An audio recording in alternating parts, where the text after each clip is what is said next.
too.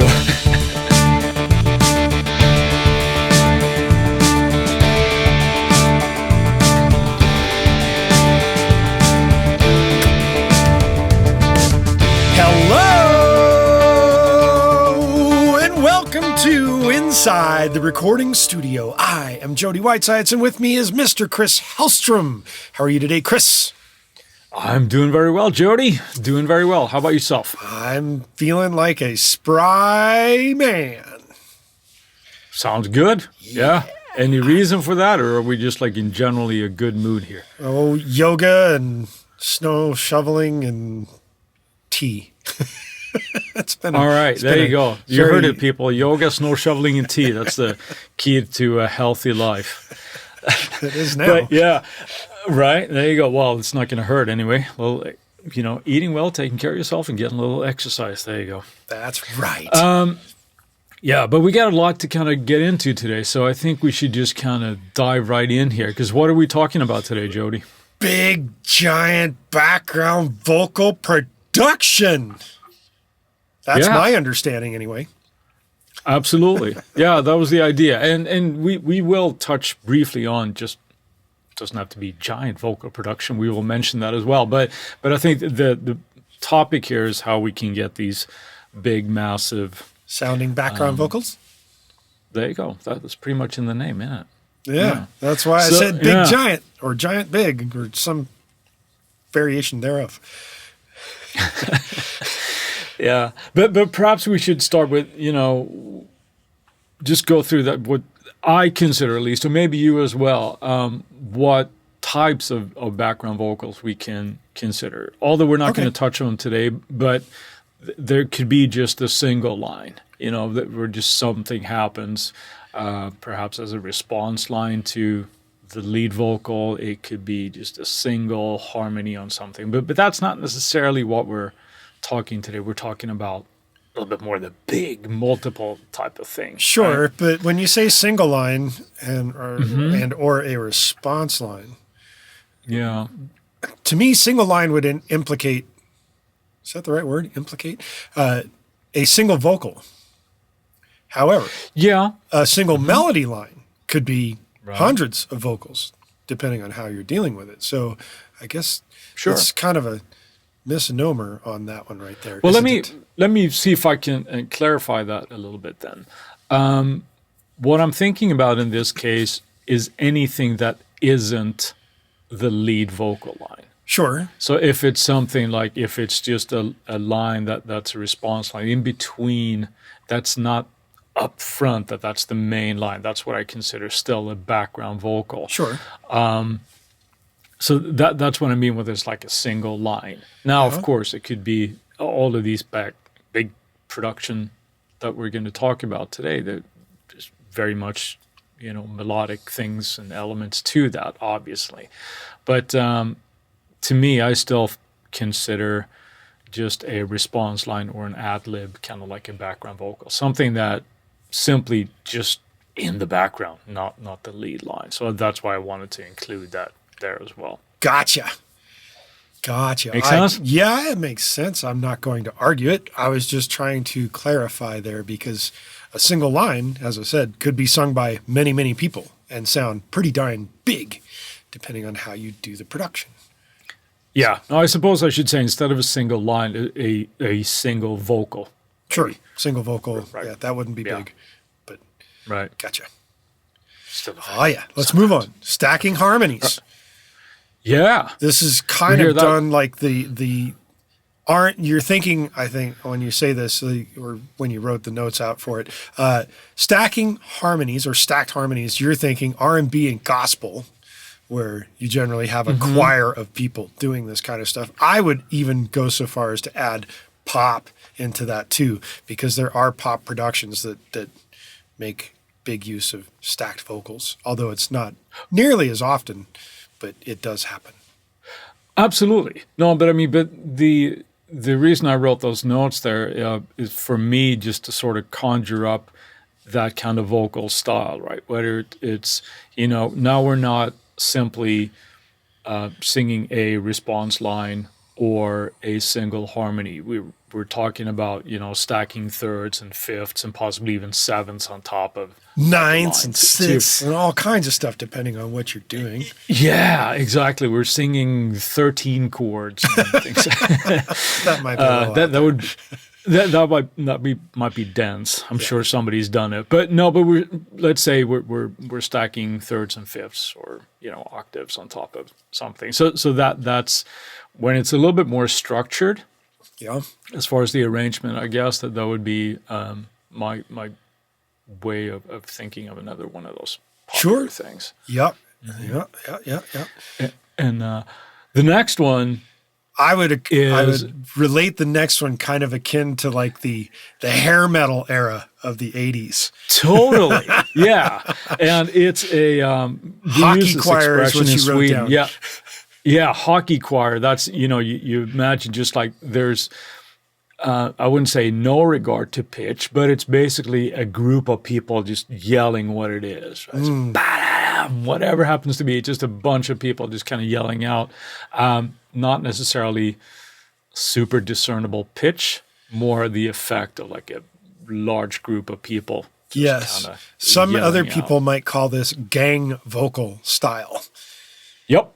Rather same than stuff. Hockey choir, but hockey choir equals gang vocal kind of thing. Where sounds like a gang of people shouting something out. Yeah, I'm from a hockey-centric country, so it's hockey vocals. But yeah, hockey vocal or gang vocal, that's the same thing. Yeah. Right. Now, I'm curious as to what your next one is going to be. Well, the explanation there, yes, of the throwing your voice thing. No. Oh, the next one. Yeah. The Mutt Lange. Yeah, I put this sort of like a Mutt Lange / R&B type thing. And now I'm thinking of this multi-layered vocal where, let's say comparatively to the stacked harmony that we talked about initially here, where you might have a root, you might have a third, you might have a fifth. Or something. In this case, you might have those harmonies, but you've got multiples of each one. Yes. So let's say that you're singing the primary line or the primary backing vocal, and you might do that 20 times. Then you do the same thing on the next one, which might be the third, or it might be the fifth, or whatever, but just like multiples of these, right? Yep. And therefore, you're creating this massive kind of like wall of sound where you're doing that. And quite often, actually, these, I'm thinking of the Mutt Lange thing, not as structured or arranged as we will come to later, with more like a Queen style of a thing. But this might be just a multitude of voices that create this massive kind of thing. And this is also something that, I think bled into more of R&B and pop in, let's say, the early 90s, when we started to hear this like really, really glossy kind of vocal production. So that's my way of thinking, that just like that super, super stacked background vocals. Maybe not singing all that many lines, but yeah. Gotcha. So out of curiosity, because you're kind of saying that you're stacking harmony lines still, but you're just adding more voices. Isn't that the same kind of thing as a stacked harmony from like a gospel choir? Because you have a certain group of people singing one note, another group of people singing another note, and so on and so on. Isn't that kind of the same thing? Only now you're probably talking that Mutt Lange did it individually per voice. Yeah, I mean, I think the result is very similar, but I think to me, in my perception, is that a gospel vocal would be, let's say, more structured pitch-wise. Okay. But emotionally and timing-wise, it might be less structured. So I guess if you want to look for definitions or my definition on that, more on the Mutt Lange thing, it's more focus on, like I say, the size, the number of voices, and the timing. Okay. as opposed to gospel, to me, would be more emphasis on pitch and emotion as opposed to just like. Yeah, no, I was just trying to look for the clarification because they're very similar-esque. You're just kind of drawing a very fine line between the two of them. Yeah, and I think using these descriptions, I think it's more for not that there are hard lines in between them, but more to generate an image of what that sounds like. Sure. Nobody's going to confuse like a gospel choir with a Mutt Lange production or vice versa.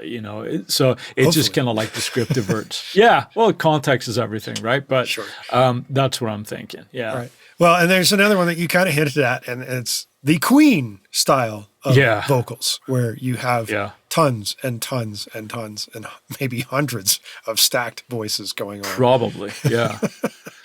Yeah. And here where I draw for me, again, the should we blame Roy Thomas Baker for this, or is this more of a Freddie thing, do you think? That's a good question. I don't know. Because I think I would probably blame Freddie for the idea and Roy Thomas Baker for the execution. Putting it together. Yeah. But this sort of takes on, it's a very similar thing to the Mutt Lange thing, right? But now we're dealing with much more sophisticated harmony, I would say, where there might be moving lines a lot more than just singing a static line. Sure. Yeah.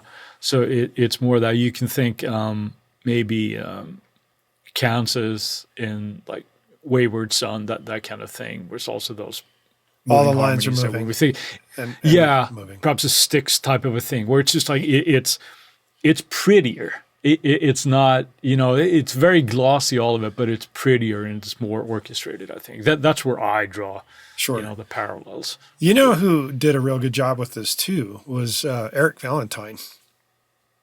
I'm sure did some really amazing stuff with vocals on his first.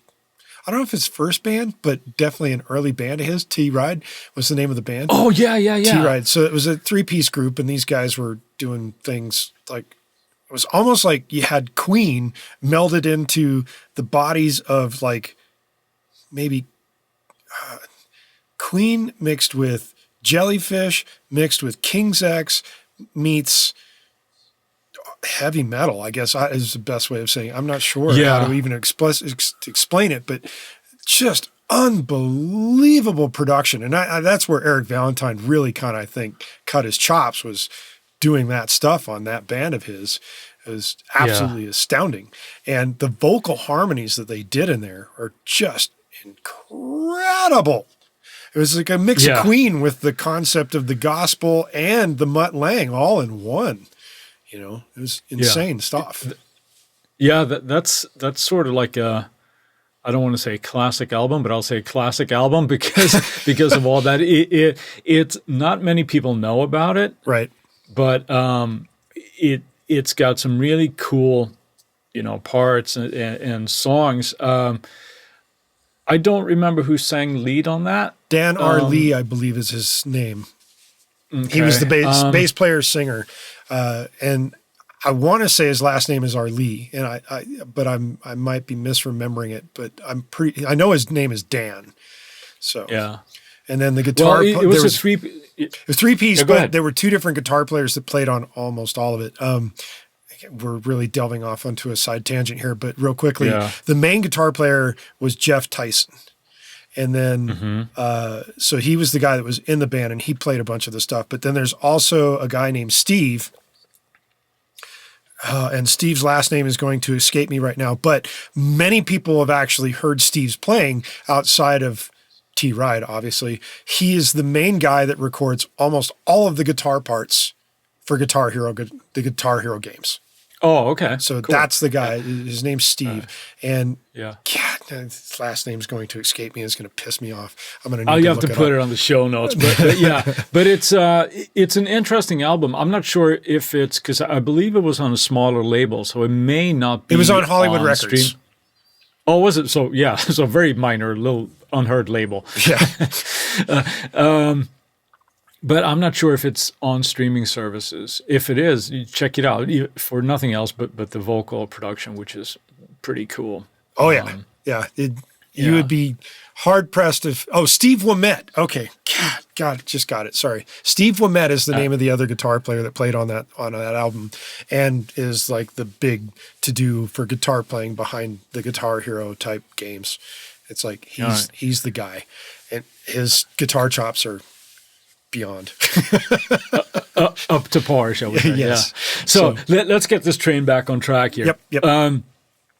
So we've talked about different ways of sort of approaching background vocals from an idea or a sound type of perspective. And determining this, of course, will obviously depend on the track what you're kind of going to do. Now, sometimes it can work to do something that is off kilter, kind of like the T-Ride thing, where it's sort of like this metal track and you have these super glossy vocals and it just works. Oh, right? yeah. I seriously believe that that's why Eric Valentine is the producer extraordinaire, recording engineer, mix engineer that he is today, is because of that stuff. Seriously. Yeah. Yeah, certainly did well, at least when I became aware of him, right, from that album. So I hinted at something there when we were talking about gospel versus the Mutt Lange thing. And here's a question for you when you're thinking of these giant background vocals. Yes. Is timing and rhythm more important than pitch when you're doing these? You know, there was probably a point, and today's answer would be it's program dependent, because pitch isn't going to be as necessary in, say, a punk track as it would be in, say, a pop track. So there was a point, though, where I distinctly remember hitting this switch, so to speak, in my head of like, oh my, how amazing is the vocal production on a particular song. And that happened in a Lenny Kravitz tune. And I remember I was sitting in a movie theater when I heard that, and it was the song Fly Away. Yeah. And if people don't remember that song or they've not heard it, you need to go look up Lenny Kravitz, his tune Fly Away. And I know that's on streaming services so you can hear it, but I believe it's off the album that he did called Five. I could be wrong about that. But the vocal production on that, where he starts singing and he's got these massive layers of vocals going on. I was sitting with another famous singer in the movie theater when we heard that song, and I was like, do you think that that's like edited in some way where they used something? Because this was before Melodyne really kind of hit the system, so to speak. Yeah. And whatnot. And he goes, oh no, he tracked every single one of those. And of course, it was Jeff Soto who was telling me this. He's like, no, he literally sat there, and what he probably did is anytime anything was ever slightly off, they scrapped that take and they did it again. So that was like one of those things where it was done over and over and over and over and over. So it's like the Mutt Lange thing that you're talking about, but it's got this massive gospel-y choir kind of feel to it, but it's like pitch perfection. And it's just like, it blew me away. More so than, say, like listening to what T-Ride, because at the time I heard T-Ride before I heard the Fly Away tune. I was like, yeah, it sounds great, but I wasn't thinking in terms of like how perfect it sounded.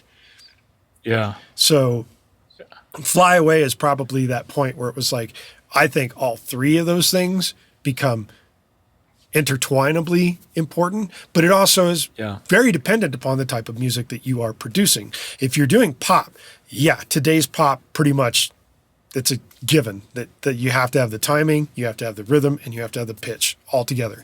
If it's not there, it doesn't sound pop today, so to speak. Right.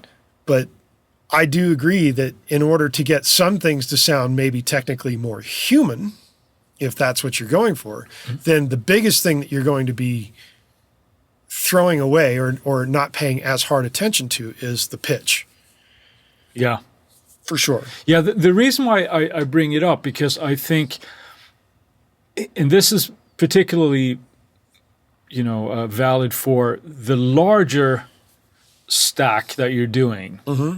I would argue that the timing and the rhythm of it is more important because those the slight changes in pitch. I'm not talking about massive he's changes. singing a minor 9, or he's out by a quarter step. I mean, that would be huge. Right. Yeah, exactly. But just a little bit of those things make it larger. I mean, that's, why a choir sounds like a choir, because it's those minor discrepancies, sure. Right?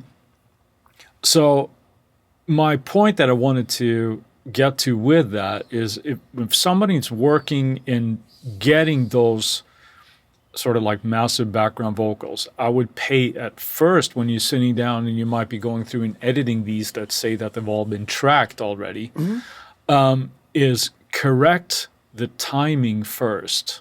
Sure. So that everything starts and ends at the same time, and the inflections in there, right? Before you start tuning everything to 100%. Yeah. And then you might actually lose some of the hugeness that you might be intending to do. You mentioned Lenny Kravitz there. Yep. Where this is, I think, if it's from that album, and I could be wrong, but I think that's the first album that he recorded in Pro Tools. Because I think prior to that, he was a big proponent of analog and gear, but I think that was the first time he did that. Well, it was, the funny thing about that album is influential, not necessarily on the songwriting for me, but the packaging, because the packaging was cool. Oh, yeah. So. Yeah. I think for me, it was like that was, but that was the first Lenny Kravitz that I really got into. Well, it was a huge album for him. Yeah, I think it was really cool. But anyway. Getting back to so when he was doing that, even though that, everything was sort of tracked perfectly, I'm willing to bet that looking at, with all the tools that we have today, there are probably minor pitch discrepancies in there that probably contribute to the hugeness of it. No, and that's why I'm saying that I don't think, because it was Jeff's, it's not so much of my opinion, but Jeff's opinion that he said, no, he didn't use Melodyne or anything to tune the vocals. They literally probably did vocal take after vocal take after vocal take.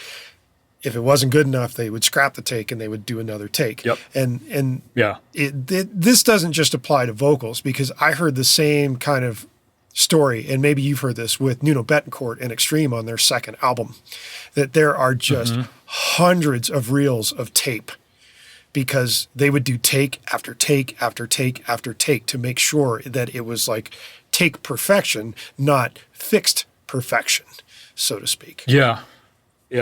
So, right. And that makes a difference. It does make a difference. Absolutely. Yeah. No, I absolutely agree. It's, I think it was one of my favorite guitar players, Steve Lukather, said one time in an interview, it's like, when you start overdubbing the overdubs, that's when you know you're in trouble.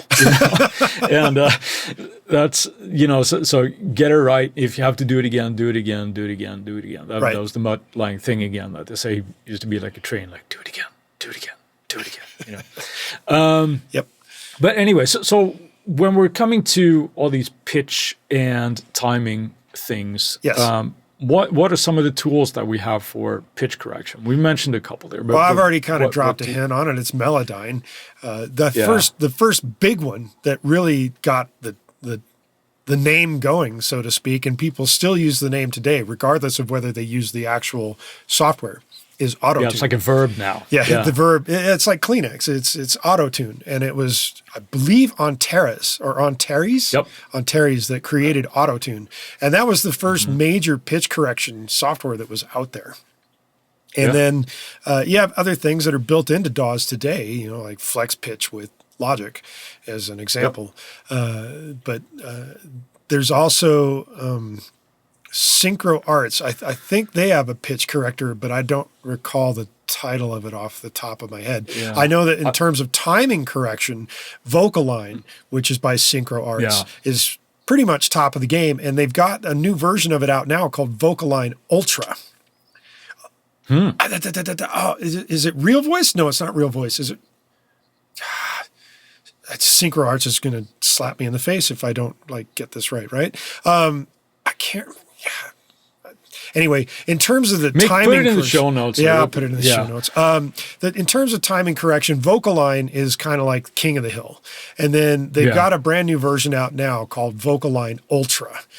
Because there's also Vocaline Pro, and then there's a couple of lesser, and it just based on the level that you buy it for is what it's capable of doing with how many tracks at any given time.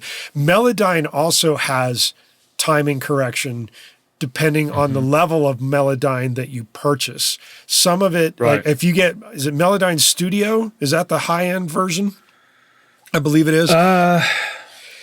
Yeah. Well, because Melodyne Studio, I think, is kind of like having Vocaline and Melodyne tied into the same software in that you can set one track to be your lead, and then you can have it pitch correct and time align everything to that track within Melodyne, but it's like their most expensive version, and I think it's Melodyne Studio that does that.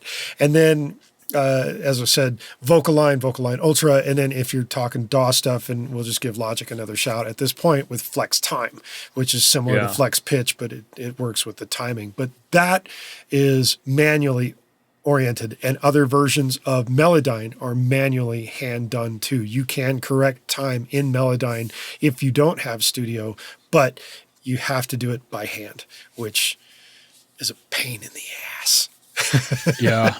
I mean, if you're talking, a few hundred vocal tracks stacked on top of each other, that could be that. But sometimes that's what we have to do. But both you and I are big proponents of, if there is an automatic option, that's great. But you be prepared to go in and do manual changes to it. That. I'm very much a proponent of manual shit. That way you can kind of control it beyond. Not to say that I haven't used automated tools, but I'm definitely not a giant fan of the auto pitch correction in Melodyne or Autotune or any of the others. And I'm not referring to the type of auto pitch correction where it comes to the T-Pain effect, where you're doing it in order to throw the pitch all over the place as an effect. I'm talking about when you're actually trying to tune something. A lot of the time, the automated tuning is not nearly as good as the tuning of doing it by hand with your ear, so to speak. Yeah.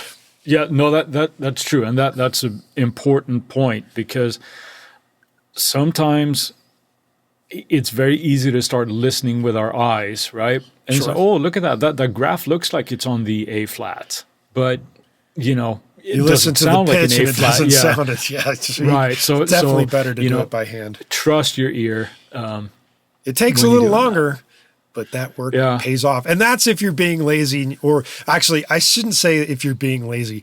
Technically speaking, it would depend upon the type of vocalist that you're working with. Can the vocalist actually sing in pitch and time and whatnot and carry a good rhythm? Because, be honest, some vocalists can't do it. But that's not to say they're terrible vocalists. It's just they don't have a consistency to how they do things. So rather than being lazy with somebody that's capable of doing this, it's much better to go, as maybe mentioned earlier, the Lenny Kravitz route. If the take is bad, dump it. Do another take. Get it right. Get it right at the source. So you don't have to spend so much time, quote unquote, fixing it in the end, because fixing it in the end is a pain in the ass. And obviously, sometimes you hear the fixes, sometimes you don't. It depends on how far off the fix is. So it's not so much being lazy. It's just, put in the effort at any given step along the way in the recording, and it'll pay off dividends in the final product. So absolutely. Yes. And with that, before we step into our next section of the podcast, we will take a moment from our sponsor. And what are we looking at now? We're looking at how to treat these once they're tracked. EQ, compression, that type of thing. And so my question for you is, when you're doing this, do you treat these tracks the same way you would your lead, or are you sometimes perhaps a little bit less conservative and more drastic EQ compression settings? The answer is it's a night and day difference. Yeah. Yep. I treat the lead How vocal so? very, very differently from any kind of background vocal, more often than not. The best way to say this is with background vocals, generally, I'm not going to do EQing or any kind of individual effect on a single vocal. I'm going to group a whole bunch of them together, and I'm going to do the whole fell swoop in one big grouping. So if there's 40 background vocals, they will be going to a bus, and the single bus will be doing the EQ on on the entire grouping. The compression will affect the entire grouping as well.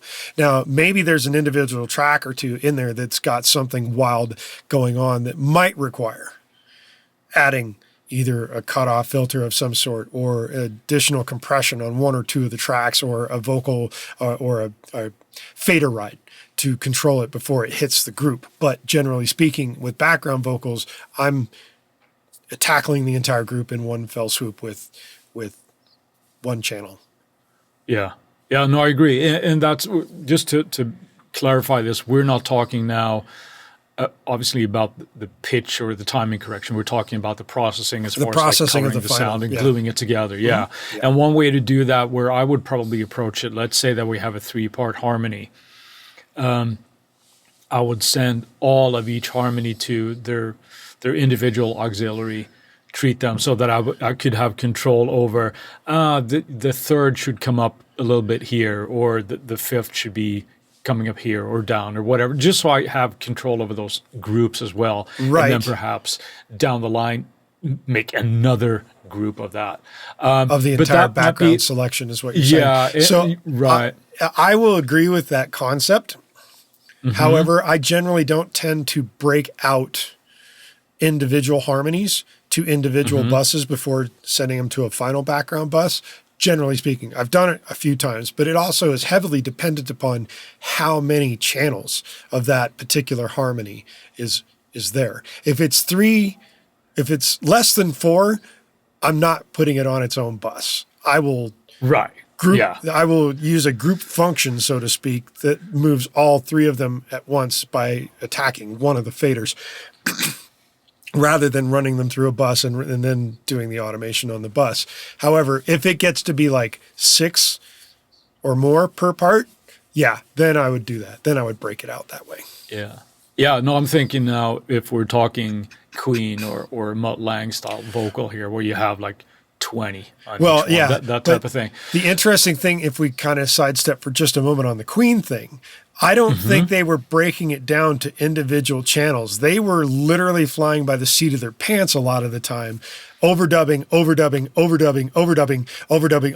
so to speak, and so on ad infinitum, to a point where even there were, is it the Bohemian Rhapsody where they said that so many overdubs happened. The tape was wearing out. The tape was, right? You could see through the tape. That's pretty scary, because at that point, you've wasted, you've done all these things. And that goes back to the old school way of working with 4-track cassettes, or even just any kind of tape player, where you ran out of tracks, you bounced them all down to one track and opened up the rest of the tracks that you had left, and then stacked again.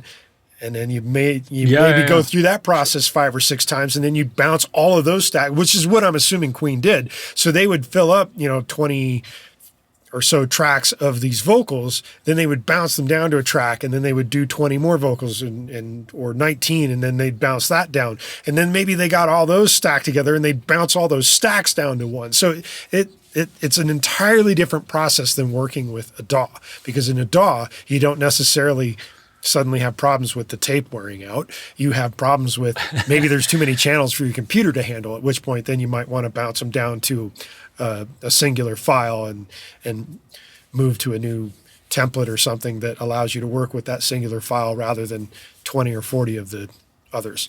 And you keep going that way. So it's similar, but it's just, it's a little bit different in terms of how you'd work. Yeah.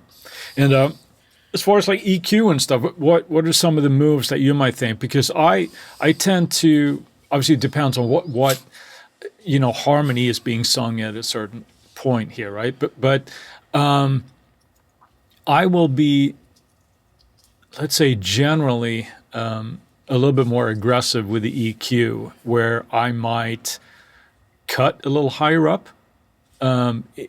from a low cut standpoint, just so that if you have, again, if we got like 20 or 40 vocals singing in a certain range, it's going to build up pretty quickly. So to make that fit in, where they're assuming there's still bass and drums and things going on, I might cut that a little bit higher than I might just say 150 or something like that, or possibly even higher. But because we're going for the effect more often than not, or at least I am.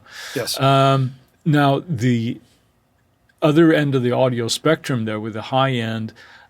It depends a little bit, because if you're wanting that super glossy kind of thing, you might want to boost a little bit in the high end, but you have to be careful there that you're not adding so much information up there that everything else is just kind of getting lost.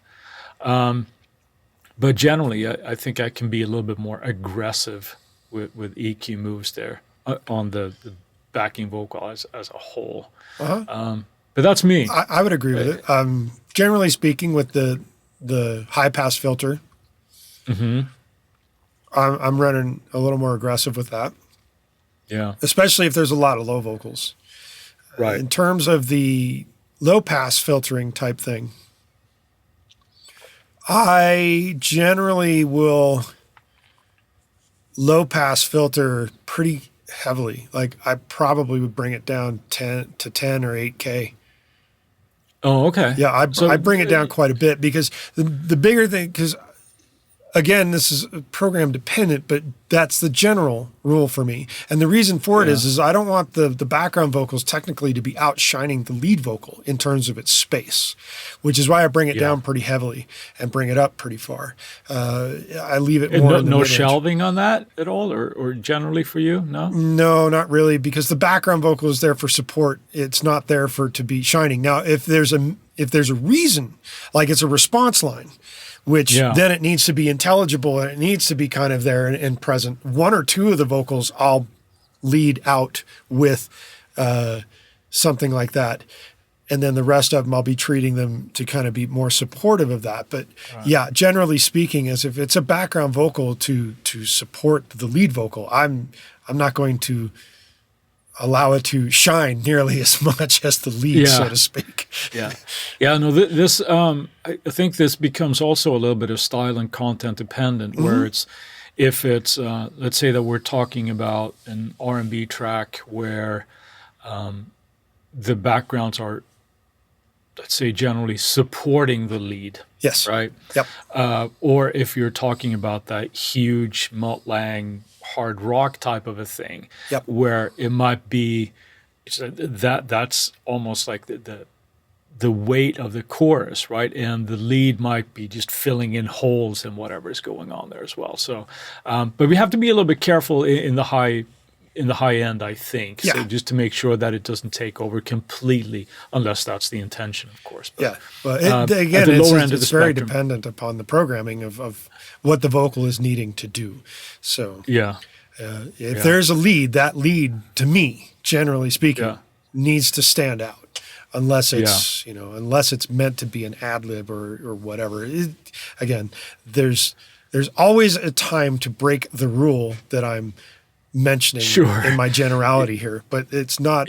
But the generality is there because that's the general reason of doing something.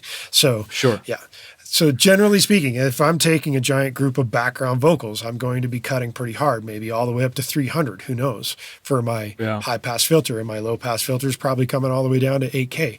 It generally speaking, though, that's because I'm making room for the lead vocal to outshine that. And everything else, all the instrumentation and the, guitars or bass and drums and possibly keyboards or what have you. And depending on the vocal, I may also scoop a little bit at around the 2K mark. Again, to make room for that lead, so that the lead is really being intelligible and the background vocal is not stepping on that intelligibility. Do you tend to be a little bit more heavy-handed on the compression settings or anything, or do you tend to still stick with like 3 dB or something, or do you get a little heavier with that? It will depend on the. Oh boy, what's a good way of saying this? It will depend. I don't want to say program dependent, but it will depend upon the line itself and what is needed out of the line. The more support that is there, generally, the harder I can go with it on. I would borderline, instead of compression, limiting. Yeah. To bring everything to a uniform situation. And that's much more in a pop sense. If I need something that's going to be Americana or something of that nature, I'm probably not doing that to the background vocals in the same method that I would in a giant pop production. But yeah, that would be a way of saying, I'm going to be heavier handed on those background vocals for sure. Yeah. In the compression limiting situation. Sure. Yeah, no, I agree. I agree with that, because it's almost like you're treating the background vocal like it's not 50 different elements. It's one instrument that just is there for support. So we can be a little bit heavier handed on that. Yes. Now, lastly, what about effects, reverb, delays, that type of thing? Yep. Or do you leave them dry? No, I use them. Yeah. It will be dependent on how the vocal or vocals are recorded. If it's a choir and it's done in a giant choir room, hopefully you've got room mics that are picking up the actual room sound, and the vocal and the mics that they're using to mic the choir are not so close to the individual's voices that all you're getting is the voice. You're going to probably be picking up a fair amount of room with it, which is the desired effect of why you'd have a choir. Now, if you are making your own choir because you're singing into a mic multiple times on multiple tracks, that's a slightly different story. Depending on how your room's set up and how close you record yourself to the mic. Generally speaking, if I am recording a choir out of a single person or a couple of different people, I am going to arrange them differently on every single take. Yeah. So that that's a cool they're technique. at different points of the room and different distances from the mic to give different vibe to how that particular take is going to sound.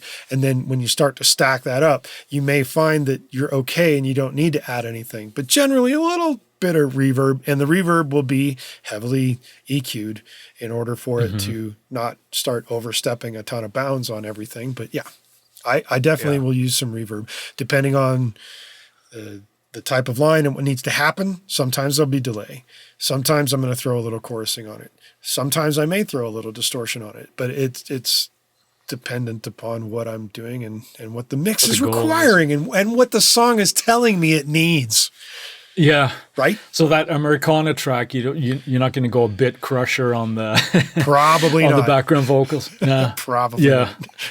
Right. But going down the road of like maybe some kind of Nine Inch Nails industrial kind of thing. Sure, I'll throw some bit crusher and some distortion on that, but background vocal of whatever, because that will be sound appropriate for the genre.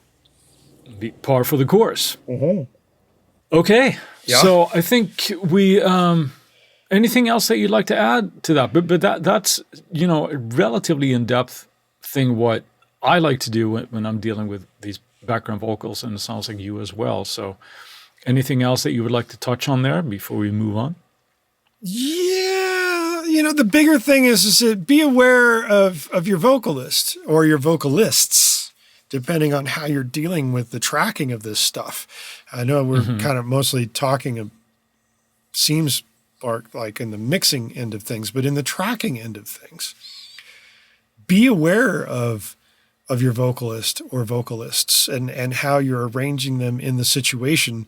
As if you're using a single mic and you're doing the gang vocals, you might have somebody who's extremely loud compared to the other people. So you got to move that person back away from the rest of the group as you're taking a take so that you get a balance in the vocal of all the people that are chanting at the same time.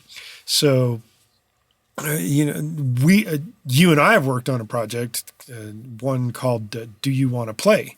That was stacked vocals from here to tomorrow with the chanting but the interesting thing about that particular song is that there is a lead line, but in addition to that, the chorus has multiple harmony lines that are all just as quote unquote important as the main vocal that happens as well, that's interspersed in between. So that's an example of where you're not treating the background vocals so much as a background as it is. It's just supposed to imbibe the feeling of a stadium of people all singing the same, singing these lines together and making a harmony of how it happens.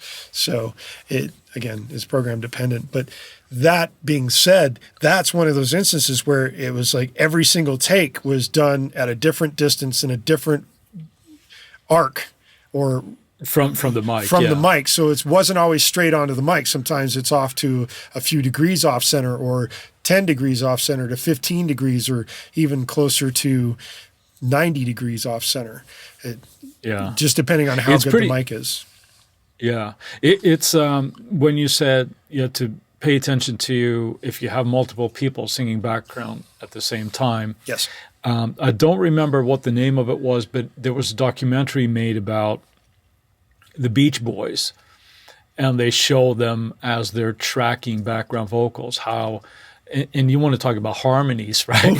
Oh, and how they would, there would be, surrounding one microphone, and then as they would actually play that microphone with the distance, they would take a step back when they're singing a certain line and moving around like that. So having complete control over that's pretty impressive. Live arrangement right there.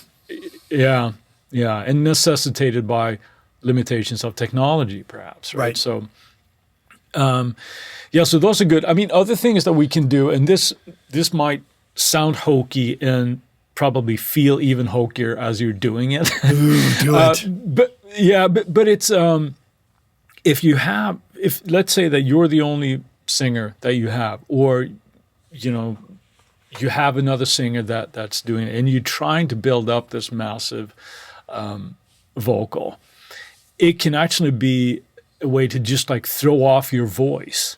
Like when you're singing a certain line. So let's say that you have your natural singing voice, right?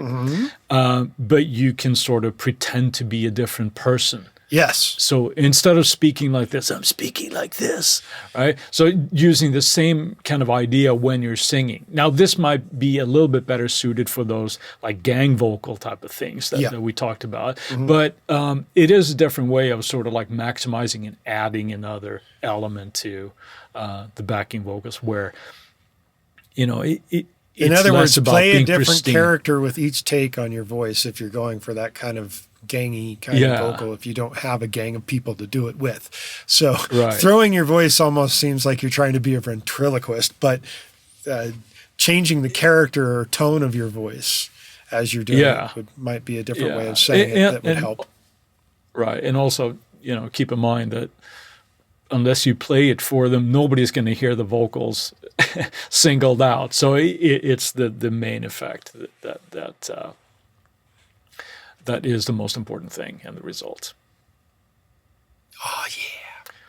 So with that, why don't we jump into Friday Finds? Chris, let's do it. Kick it off. Yeah. I think this segment should be sponsored by Plugin Alliance here in the near future, because I have another Plugin Alliance thing that I checked out this week, and it's a new bass amp sim. I usually sing the praises of their amp sims overall, but I tried out the Gallien-Kruger bass amp sim by Plugin Alliance Brainworks, and as usual, I'm really impressed. I've played with it for a demo here for a couple of days, and I like it. It's really deep. It's got multiple IRs. It's got multiple everything. But a bass amp, I sing the praises of the Logic ones all the time that I use those, but for whatever reason, I seem to think that there are better options out there. And there might be, and I talked about the Nembrini a couple of weeks ago. But this week, my Friday find is the Gallien-Kruger bass amp sim from Brainworks, Plugin Alliance. They definitely had a sound that was very potent for bass for a while, much like the SVT 810 cabinet with the Fender P bass type sound. What do you got for us? I was going to change my mind, but I think I'm going to stick with my first choice just because of what you've already said. And it would sound dickish of me not to follow along. I, too, found something fun and new from Plugin Alliance this week. And I jumped on their sale that they had, and I'm sure they'll have another one in the future on this particular item. It is the Focusrite. That's easier said than said. The Focusrite console plugin from Plugin Alliance. And knowing more that Focusrite today is, generally speaking, a audio interface. That's how most people would associate Focusrite at this point. Focusrite made 10 consoles in their history. And there are no longer 10. There's only 9 of them that are still around, apparently. But that is an interesting console. And I got this email saying, hey, we're putting this thing on sale. So I went and checked it out. I downloaded it, tried it, and like, okay, boom, take my money. There you go. That's how they get you. That's how they get you right masters there. Of that, man. Yes, they are. So, yes, I now own the Focusrite console plugin, and I'm excited to actually do an entire mix through every channel strip being on a Focusrite channel strip. The thing that I find really interesting about it, and it makes me wonder if UA does this, which I'm not sure they do. Focusrite has a function in their plugin that changes the character of each channel strip version of the plugin. So it's not exactly the same from channel strip to channel strip. So that it operates much like how an actual hardware console would operate, because not every channel is going to sound identical to the next channel next to it. So I'm interested in really diving into that to hear those little discrepancies and see if I can even find them. Go down that rabbit hole. Go down the rabbit hole of like, this channel strip doesn't sound like that channel strip. Because I'm not sure that you can technically select which one you want it to sound like. Yeah, you can. Oh, you can. So not different channels, but the channels on each individual plugin, right? So the first one that you pull up will emulate channel 1 and 2 on said console. And so will each and every one, but you can set them to whichever one you want. So you can have the first plugin being like 1 and 2, and then the next one being 3 and 4 and consecutive up. But you could also go like, no, I like all my drums on 7 and 8. So you can set that as well, or you can randomize it. So that, interesting. Good luck going down that rabbit hole. I haven't delved that far in, but I do plan on doing it. So there is my choice. It is the Focusrite from PA. So yes. Now, we should probably tell people, you know what? You like listening to us because you've made it this far in the podcast. How about telling 2 or 3 of your friends and pass it on? Because if you think of it as in tell 2 friends, that's an old commercial from the 70s, I think it is, called the Wella Balsam. I think it's Wella Balsam is the name of the shampoo commercial. Like, I told 2 friends and they told 2 friends and so on and so on. Or you could treat it like the concept of the movie Pay It Forward. And with Pay It Forward, it is you do one nice thing for 3 other people. And that one nice thing is to tell them to listen to this podcast, right? Because then they tell 3 people and they tell 3 people and so on and so on. And suddenly we're covering the globe. So that would be awesome if you would do that. In addition to that, if you would like to give us a review, and we hope that you would go to insidetherecordingstudio.com/reviews and get the link to go right to Apple Podcasts and throw down a good set of words that say, hey, I really enjoy these guys. You should check them out too.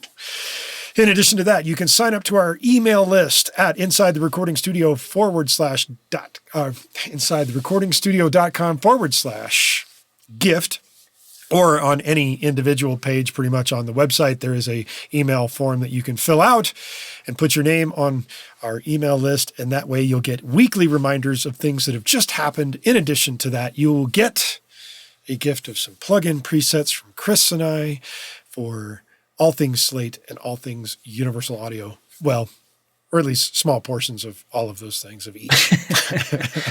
It's worth it. It's Just do worth it. it, Just exactly. sign up. For And the in mailing addition list. to that, if you send us an email at goldstar, GOLDSTAR, at InsideTheRecordingStudio.com, you might just get something fun back in your email. And if you have a topic of suggestion for us to talk about in a future episode, contact us on our contact page. We'll put it into consideration for a future episode. And with that, I'm ready to say, have a good week. Indeed. Have a good one, Jody. Thanks for listening, everybody.